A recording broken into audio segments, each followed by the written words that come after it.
नमस्ते। कभी ऐसा लगा है कि Amazon पर सेल तो अच्छी हो रही है, पर पता नहीं सारा प्रॉफिट जा कहाँ रहा है?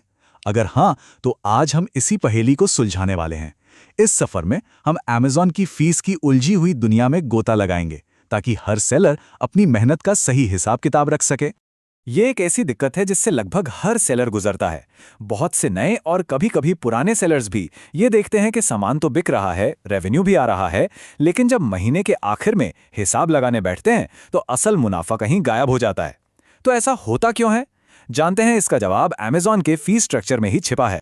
पहली बार में Amazon की फीस एक भूल भुलैया जैसी लग सकती है, पर घबराने की कोई बात नहीं है। इसे समझने के लिए हमारे पास एक बिल्कुल साफ रोड मैप है। देखिए, Amazon की सारी फीस को हम मोटे तौर पर 5 हिस्सों में बांट सकते हैं, और ऐसा करने से ये पूरा सफर काफी आसान हो जाएगा। तो चलिए एक एक करके इन 5 पड़ावों को पार करते हैं। सबसे पहले आती है अकाउंट फीस, उसके बाद है रेफरल फीस, फिर क्लोजिंग फीस। इसके बाद नंबर आता है फुलफिलमेंट फीस का, और आखिर में कुछ ऑप्शनल फीस होती हैं। चलिए अब एक एक करके इन सबको ठीक से समझते हैं। तो अपने सफर के पहले हिस्से की शुरुआत करते हैं। यहाँ हम उन 3 सबसे बेसिक फीस पर फोकस करेंगे जो लगभग हर सेल पर लगते हैं। इनको समझना किसी भी Amazon बिजनेस के प्रॉफिट की नींव रखने जैसा है, तो ध्यान से सुनिएगा। जैसे ही कोई Amazon पर बेचना शुरू करता है, सबसे पहली फीस जिससे पाला पड़ता है वो है अकाउंट फीस। आप इसे Amazon पर बेचने की इजाज़त की लागत समझ सकते हैं, और ये इस बात पर डिपेंड करती है कि सेलर ने कौन सा अकाउंट प्लान चुना है। तो यहाँ पर दो ऑप्शन होते हैं। एक है इंडिविजुअल प्लान। इसमें कोई मंथली फीस नहीं होती, लेकिन हर आइटम जो बिकता है उस पर एक फिक्स्ड फीस लगती है। ये उन लोगों के लिए अच्छा है जो बस अभी शुरू कर रहे हैं। दूसरा है प्रोफेशनल प्लान, जिसमें एक मंथली सब्सक्रिप्शन फीस देनी पड़ती है, लेकिन हर आइटम पर लगने वाली फीस बच जाती है। एक सीधा सा हिसाब है, अगर कोई महीने में 40 से ज्यादा आइटम बेच रहा है तो प्रोफेशनल प्लान ही ज्यादा फायदेमंद होता है। अब बात करते हैं उस फीस की जो सबसे कॉमन और सबसे ज़रूरी है, रेफरल फीस। इसे आप Amazon का कमीशन ही समझिए। जब भी कोई प्रोडक्ट बिकता है, Amazon उसकी सेलिंग प्राइस का एक तय परसेंटेज अपने पास रखता है, और सबसे मज़ेदार बात यह है कि ये परसेंटेज प्रोडक्ट की कैटेगरी के हिसाब से बदलता रहता है। जरा इस स्लाइड पर एक नजर डालिए। यहाँ साफ साफ दिख रहा है कि ये फीस कितनी अलग अलग हो सकती है। जैसे इलेक्ट्रॉनिक्स में ये कम हो सकती है, वहीं फैशन या ब्यूटी प्रोडक्ट जैसी कैटेगरी में ये काफ़ी ज़्यादा हो सकती है। तो समझ गए, कोई भी प्रोडक्ट बेचने के लिए चुनने से पहले उसकी रेफरल फीस ज़रूर चेक कर लेनी चाहिए। अगली फीस है क्लोजिंग फीस। अब देखिए, ये रेफरल फीस से थोड़ी अलग है। ये परसेंटेज नहीं बल्कि एक फिक्स्ड अमाउंट है जो हर ऑर्डर पर लगता है। ये अमाउंट प्रोडक्ट के प्राइस स्लैब पर निर्भर करता है। कम दाम वाले प्रोडक्ट्स पर कम और ज्यादा दाम वालों पर थोड़ा ज्यादा। और इससे फर्क नहीं पड़ता कि सेलर खुद शिपिंग कर रहा है या Amazon, ये फीस तो लगनी ही। चलिए अब लॉजिस्टिक्स की दुनिया में चलते हैं, जहां असली खेल होता है। अब हम उन फीस की बात करेंगे जो सामान को कस्टमर तक पहुंचाने से जुड़ी हैं। ये खर्चे इस बात पर निर्भर करते हैं कि सेलर अपना सामान कस्टमर तक पहुंचाता कैसे है। यहाँ एक बहुत बड़ा फैसला लेना होता है। पहला तरीका है FBM यानी फुलफिल्ड बाय मर्चेंट। इसमें सेलर खुद स्टोरेज, पैकिंग और शिपिंग सब कुछ मैनेज करता है। दूसरा है FBA यानी फुलफिल्ड बाय Amazon। इसमें Amazon ये सारा काम एक फीस के बदले में कर देता है। FBA से काफ़ी सुविधा होती है, प्रोडक्ट्स को प्राइम बैच भी मिलता है जिससे सेल्स बढ़ती हैं, लेकिन इसकी अपनी लागत होती है जिसे हम फुलफिलमेंट फीस कहते हैं, और ये फीस प्रोडक्ट के वजन और साइज पर डिपेंड करती है।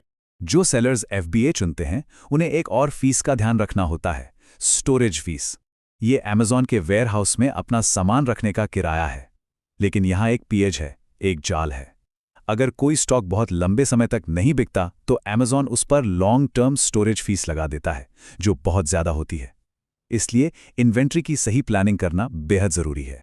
इन मेन फीस के अलावा कुछ और खर्चे भी हैं जो सेलर की अपनी स्ट्रैटेजी पर डिपेंड करते हैं, जैसे अपने प्रोडक्ट्स को प्रमोट करने के लिए एडवर्टाइजिंग की फीस, या जब कस्टमर कोई सामान लौटाता है तो उसकी प्रोसेसिंग फीस, और अगर FBA से अपना स्टॉक वापस मंगवाना हो तो उसके लिए रिमूवल फीस।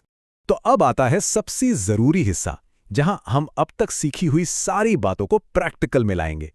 देखिए, फीस के बारे में जानना एक बात है, लेकिन असली चुनौती है इन सब को जोड़कर अपने हर प्रोडक्ट पर होने वाले असली मुनाफे को कैलकुलेट करना। चलिए एक सिंपल से एग्जाम्पल से समझते हैं। मान लेते हैं कि एक प्रोडक्ट का सेलिंग प्राइस 1000 रुपये है और उसे खरीदने या बनाने में 500 रुपये लगे हैं। अब देखते हैं कि Amazon की सारी फीस कटने के बाद असल में कितना प्रॉफिट बचता है। तो हिसाब लगाते हैं। हम 1000 रुपये सेलिंग प्राइस से शुरू करते हैं। इसमें से हम सबसे पहले रेफरल फीस घटाएंगे, मान लीजिए 15% यानी 150 रुपये। फिर 20 रुपये की क्लोजिंग फीस, और अगर ये FBA प्रोडक्ट है तो मान लीजिए 120 रुपये की फुलफिलमेंट फीस भी गई। तो जब हम 1000 रुपये में से ये सारी फीस जो कि 290 रुपये हुई और प्रोडक्ट की अपनी लागत जो कि 500 रुपये थी घटाते हैं, तो आखिर में हाथ में क्या आया? सिर्फ 210 रुपये। सोचिए, 1000 रुपये की सेल पर सिर्फ 210 रुपये का मुनाफा। यही दिखाता है कि हर फीस को बारीकी से समझना कितना कितना जरूरी है। फीस को समझना तो एक बात हो गई, असली खेल तो उन्हें मैनेज करने और अपने मुनाफे को बढ़ाने का है। तो यहाँ कुछ ऐसी स्ट्रैटेजीज हैं जो हर सेलर को पता होनी चाहिए। अक्सर नए सेलर्स कुछ आम गलतियों में फंस जाते हैं, जैसे प्रोडक्ट चुनते समय रेफरल फीस पर ध्यान ही नहीं देना, FBA स्टोरेज के खर्चे को कम आंकना और अपने एडवर्टाइजिंग के खर्च को ठीक से ट्रैक ना करना।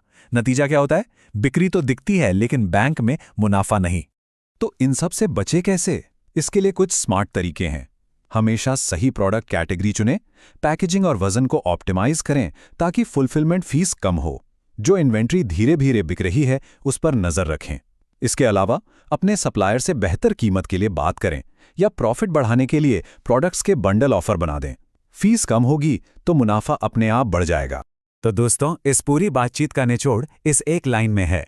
Amazon पर सेलिंग एक बहुत ही फायदेमंद सफर हो सकता है, लेकिन यह तभी होगा जब हर फीस का हिसाब किताब ठीक से किया जाए। तो सवाल यह है कि कोई सिर्फ सामान बेच रहा है या वाकई में एक मुनाफे वाला बिजनेस बना रहा है।